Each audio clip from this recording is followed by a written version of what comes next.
امہات المومنین آج ہوتی تو وہ اپنی پکچر جس طرح انسٹاگرام میں پوسٹ کر رہی ہوتی, صحابیات اس طرح کر رہی ہوتی. نقاب اور حجاب عورہ کیا ہے؟ عورہ چھپانے میں ہے. آپ نے چھپا بھی لیا اپنے چہرے کو, بٹ آنکھوں کا آئی میک اپ کر کے اور کیا کچھ کر کے posting stuff on the internet, this is not حجاب. زُیِّنَ لِلنَّاسِ حُبُّ الشَّهَوَاتِ, اللہ تعالیٰ نے انسانوں کے لیے شہوات کو, ٹیمپٹیشنز کو مزین کر دیا, ٹو ٹیسٹ دیم ڈیفینیٹلی, اور مردوں کے لیے اسپیشلی من النساء, مردوں کے لیے خواتین. کوئی صابن بیچنا ہے, کوئی موٹر سائیکل بیچنا ہے, کوئی کپڑا بیچنا ہے, تو ماڈلز اور سپر ماڈلز لے اور ان کو ریویلنگ کلوتھس بنا کے اپنا پروڈکٹ بیچ دو. لا الہ الا اللہ. تو اللہ کے میں نے پوچھا جبریل سے, جبریل یہ کون لوگ ہیں؟ یا رسول اللہ یہ زنا کیا کرتے تھے. اللہ اکبر, یہ صرف قبر کا عذاب ہے, ابھی آخرت بعد میں. Today I'll be specifically talking about the attraction towards opposite gender.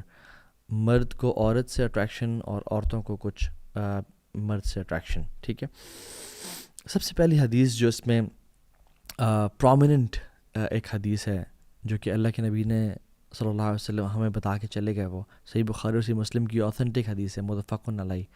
اور یاد رکھیں متفق علیہ وہ حدیث ہوتی ہے جو صحیح بخاری اور صحیح مسلم دونوں میں آئی ہو, اور ہیلتھ کے پوائنٹ آف ویو سے it is of the highest category. رسول اللہ صلی اللہ علیہ وسلم نے فرمایا کہ ما ترکت بعدی فتنة اضر علی الرجال من النساء, میں نے اپنے بعد کوئی فتنہ مردوں کے لیے اتنا نقصان دہ نہیں چھوڑا, من النساء, مردوں کے لیے خواتین. So it's a big test. رسول اللہ صلی اللہ علیہ وسلم اس حدیث میں فرما رہے ہیں کہ مردوں کے لیے خواتین سے بڑا فتنہ میں نے اپنے بعد نہیں چھوڑا. اور آج ہم دیکھیں سبحان اللہ کہ ٹولز اور بل بورڈز اور ایڈورٹائزنگ اور سب کچھ کس طرح سے مینوپولیٹ کیا جا رہا ہے پوری دنیا میں. خواتین کو جو کہ ایک باحیا اور ایک ہمارے آنکھوں کی ٹھنڈک ہے, ٹھیک ہے, ایک بہت نوبل رول ہے خاتون کا as a woman her self generations کے لیے, اور اس کائنات میں زیادہ تر پرسنٹیج خواتین کی ہے, بٹ اس کو آبجیکٹیفائنگ کے لیے بس بنا دیا گیا کہ کوئی صابن بیچنا ہے, کوئی موٹر سائیکل بیچنا ہے, کوئی کپڑا بیچنا ہے, تو ماڈلز اور سپر ماڈلز لے اور ان کو ریویلنگ کلوتھس بنا کے اپنا پروڈکٹ بیچ دو. لا الہ الا اللہ. اور یہ تو ان کے ساتھ زیادتی کی ہی گئی, اور اس چیز کو خواتین نے انفارچونیٹلی وومن امپاورمنٹ سمجھا, وہ تم بعد میں بات کرتے ہیں, بٹ ہاؤ بگ آف اے فتنہ اٹ از فار دا مین. ایک نان مسلم کافر سائیکالوجسٹ ہیں پرنسٹن یونیورسٹی کے, سوسن فسک ان کا نام ہے, کہتے ہیں کہ when men look at women in revealing clothes, انہوں نے تو کچھ ٹرم یوز کیے جن کو میں مناسب نہیں سمجھتا, یعنی ایسے ڈریس میں دیکھتے ہیں وہ جو کہ ریویلنگ ہوتے ہیں, تو they see women as objects, they see women as meat and flesh, they don't respect women. یہ میں نہیں کہہ رہا, یہ کوئی عالم نہیں کہہ رہا, یہ سوسن فسک ایک سائیکالوجسٹ ہیں ایٹ پرنسٹن یونیورسٹی, وہ کہہ رہے ہیں. اور اس کی ڈھیروں ریسرچ ہیں, اسٹڈیز یہ بھی شو کرتی ہیں کہ مرد جب اسٹیک کو دیکھتے ہیں, ایک پیس آف میٹ اسٹیک جو تیار ہوتا ہے, ان کا ذہن کا وہی برین کا وہی پارٹ ایکٹیویٹ ہوتا ہے کہ جب وہ کسی خاتون کو انڈریسڈ دیکھتے ہیں یا ریویلنگ کلوز میں دیکھتے ہیں. سو they see women with no respect, and that's so much of a fitna for the both parties. But when men they lower their gaze اور اپنے آپ کو حیا والا بناتے ہیں, اور اس میں خواتین ان کی مدد کرتی ہیں by covering themselves, they don't see women as objects, they respect them. رسول اللہ صلی اللہ علیہ وسلم نے فرمایا کہ ان دنیا حلوۃ خضرۃ, یہ جو دنیا ہے نا یہ بڑی سویٹ اور تمہارے لیے گرین بنائی گئی ہے, انسانوں کے لیے, تمام لوگوں کے لیے.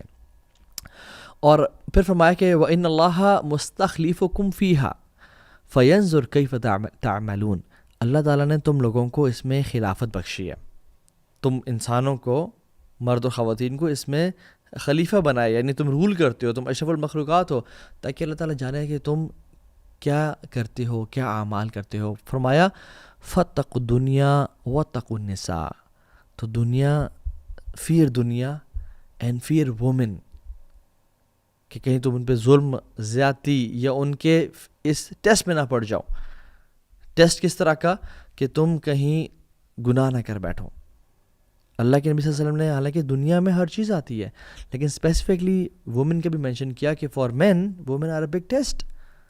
اور پھر فرمایا فَإِنَّ أَوَّلَ فِتْنَةِ بَنِي إِسْرَائِيل كَانَتْ فِي النِّسَاءِ. بنی اسرائیل کا جو سب سے پہلا فتنہ تھا وہ خواتین سے شروع ہوا, یعنی مین فالنگ فار وومن ان اے حرام وے, ایک ناجائز طریقے سے, فورنیکیشن اڈلٹری کے طریقے سے. Having love for women and حلال طریقے سے کرنا, دس از کمپلیٹلی الاؤڈ. 1 2 3 4 شادیاں تک الاؤ کی گئی ہیں, بٹ حرام طریقے سے نہیں. Psychology of men and women understand کرنا بڑا ضروری ہے. جو ہیومن فزیولوجی ہے نا, بکس بھی ہیں, men are from Mars and women are from Venus, اور ایسا کہ ہزاروں بکس لکھی گئی ہیں. What a woman looks in a man, وہ چاہتی ہے کہ مجھے کوئی سپورٹ کرنے والا ملے, مجھے سیکیورٹی پرووائڈ کرے, مجھے میرے لائف کو اسٹیبل کرے, میرے پاس گاڑی ہو. اور especially women want men with دنیا, with money, right, this is inevitable. میں جنرلی بات کر رہا ہوں, میں پریکٹسنگ بردرز اور سسٹرز کی بات نہیں کر رہا. ڈیفینیٹلی دے لک فار ایمان and they look for character. Generally میں دنیا میں ان دو جینڈرس کی بات کر رہا ہوں. But what a man looks in a woman, nothing but physical beauty. Generally, physiologically, men کی psychology یہ ہے, they look for attraction, physical attraction in a woman. And you know, وہ کہا جاتا نا کہ اس حکیم سے علاج کراؤ جو اس مرض سے گزرا ہو, ٹھیک ہے, تو اس شخص سے بھی مشورہ لینا چاہیے جو اس حالات اور ان زمانوں سے گزرا ہو. I have lived a life of جاہلیہ. مجھے پتہ ہے کہ مرد اور اکثر لڑکے 99% لڑکے, ان کے ذہن میں کیا ہوتا ہے خواتین کے بارے میں. اور جب دوستی یاریں بھی ہوتی ہیں, فرینڈشپس ہوتی ہیں, یا بھائی اور بہن بنے ہوئے ہیں, سبحان اللہ, بھائی اور بہن بنے ہوئے ہیں, 2 ینگ لڑکا اور لڑکی جو یونیورسٹی میں آئے ہوئے ہیں, we are just brother and sisters, we are just friends, there is no such thing as friendship. خواتین تو ان کو اپنا بھائی یا اپنا دوست کنسیڈر کر رہی ہوتی ہیں, بٹ ان کے ذہن میں کچھ اور چل رہا ہوتا ہے. They are waiting for the opportunity, they are waiting for a crack or a loop whole, unfortunately.